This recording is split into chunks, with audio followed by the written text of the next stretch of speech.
Hi guys, Dan Williams from Range of Motion. Yesterday on Facebook Live we talked about programming and why we should bias programming to eradicate your weakest link to improve your overall fitness. Today I want to take this a step further and talk about periodization.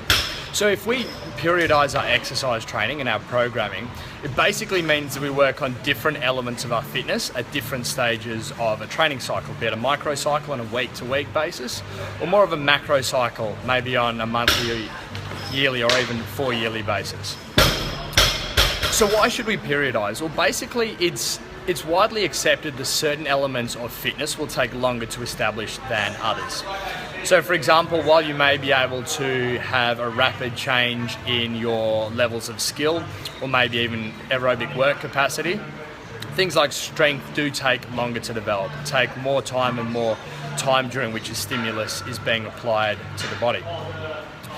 So this rings true for a general case. For someone who's pretty well balanced in everything, it would hold true that with an event like the CrossFit Open now out of the way and people who are looking to reload for next year, the people would focus on the stuff that's going to take longest to build and develop.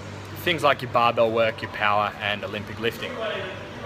However, this isn't necessarily the case when we take it out of a purely sports science-based clinical setting and look at this more in a real life setting. And the reason is people are not balanced. And again, we talked about this in our video yesterday, and I'll post a link to that below for those of you who missed it. But we touched on the fact that you're only as fit as your weakest link.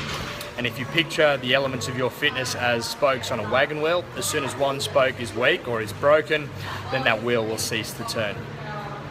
So what's the model currently? Well, currently the model says that at this stage of the season, you would now go back to building your strength. Then once that strength has been developed, you'll go into a cycle where maybe you work on building skills and gymnastics stamina. Then you'll go towards adding cardiorespiratory endurance at the end. And we have a phenomenon of accumulation where we build a strength and then we work to try and retain that strength as we build your stamina and body weight ability.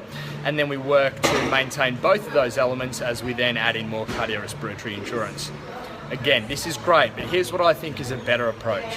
Instead of going strength, skill, and then work capacity, you should start your season by training your major weakness.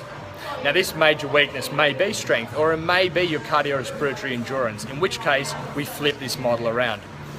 So we start the season by training your major weakness. Then, as we go into our next cycle, we would train major weakness plus minor weakness. Then as we go into a final cycle, we would train major weakness plus minor weakness plus strength.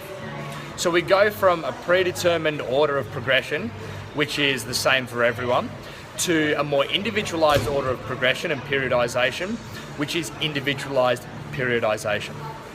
If you have any questions on this or would like more details, please either drop me an email at dan@rangeofmotion.net.au or post your question below.